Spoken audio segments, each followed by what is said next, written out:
Pernikahan itu adalah sebuah ibadah. Karena pernikahan itu adalah ibadah, berarti harus dibangun dari niat yang benar. Kenapa harus dibangun dari niat yang benar? Apapun begitu muncul dari ibadah, pasti yang namanya setan gak demen. Sesuatu yang muncul karena ibadah, setan otomatis langsung menggoda. Yang gak digoda itu orang yang gak ibadah. Nah, ketika ada seorang pemuda, dia sadar syahwatnya begitu sangat luar biasa. Dari mana syahwat ini muncul? Dari hawa nafsu, karena melihat hawa jadi nafsu. Itulah kondisi laki-laki. Dengan sifat dan karakter yang memang Allah Subhanahu wa ta'ala ciptakan dengan kondisi seperti itu. Nah, atas dasar inilah, ketika seorang laki-laki memiliki syahwat, perempuan pun sama, Allah Subhanahu wa ta'ala tidak inginkan mereka seperti binatang. Nah, disinilah Allah Subhanahu wa ta'ala memuliakan manusia. Adalah apa? Dengan sebuah pernikahan yang bukan sekedar main-main, tapi pernikahan yang disaksikan oleh Allah Subhanahu wa ta'ala.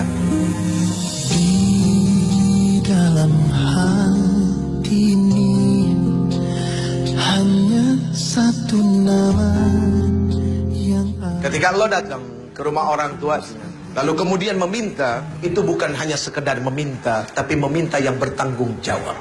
Kenapa kau harus meminta dengan tanggung jawab? Mohon maaf lahir batin. Ketika kita bicara cinta, cinta itu seharusnya melahirkan apa? Cinta itu melahirkan kasih sayang, ibu. Tapi zaman sekarang bukan kasih sayang yang muncul, tapi kasih syahwat. Sehingga pacaran banyak yang gak sehat. Jadi laki-laki yang terbaik itu adalah laki-laki yang berani datang ke rumah orang tua kamu. Dia pasang wajahnya baik-baik dengan orang tuanya. Lalu dia ngomong, ayahanda, bapak, om, saya suka sama anak om. Saya gak kepengen lama-lama, saya pengen ibadah. Kalau saya cuma pacaran itu bukan ibadah. Saya pengen ibadah. Tapi maaf ya, beginilah saya apa adanya. Terus buat orang tua, jangan sungkan-sungkan nerima menantu yang pengangguran, bu. Karena hidup itu bukan dilihat yang sekarang. Apa yang kita lihat sekarang belum jadi jaminan. Itu yang paling penting. Bahwasanya manusia tidak bisa dilihat pada hari itu. Allah yang punya hak untuk merubah manusia. Jadi kalau kita melihat manusia pada saat dia datang, dia meminta anak kita, dia pengangguran, ditolak, picik pandangan orang tua. Mohon maaf lahir batin. Karena hanya melihat hari itu. Berarti seperti tidak punya Allah, bahwa hidup yang akan datang itu milik Allah. Kita punya kewajiban mensupport anak kita, memberikan semangat buat mereka, bahwa hidup kamu tidak dilihat dari yang sekarang. Sekarang kamu boleh bahagia dengan orang tua kamu karena orang tua kamu kaya. Tapi besok kalau orang tua kamu dicabut nyawanya, itu harta bukan harta kamu. Kalaupun engkau punya, itu bukan milik kamu. Kamu tidak menikmati mencarinya. Kamu hanya menikmati nikmat warisannya, tidak lebih daripada itu.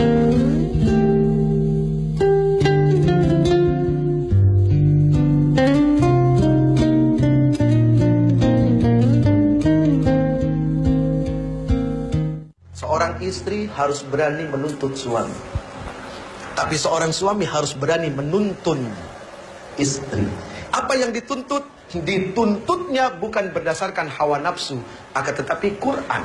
Hak seorang istri menurut Al-Quran, menurut kacamata agama, menurut kata Rasul, apa? Itu yang dituntut.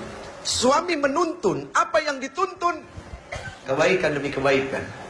Yang pertama, cintailah dia yang bisa mendatangkan kecintaan kepada Allah Subhanahu wa ta'ala. Selesai. Kalau kamu bisa mencintai orang yang membuat kamu bisa semakin cinta kepada Allah, itulah yang akan baik buat kamu. Ketika kamu berada di tangan yang soleh, sesalah apapun kamu tidak akan dizalimi. Kalaupun dia marah karena Allah.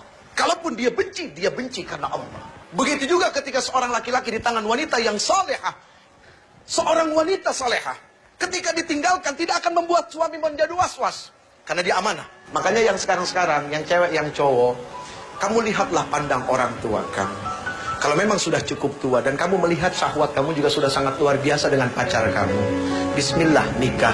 Bahagiakan mata orang tua kamu dengan pernikahan. Apa kamu gak kepengen disaksikan sama orang tua kamu?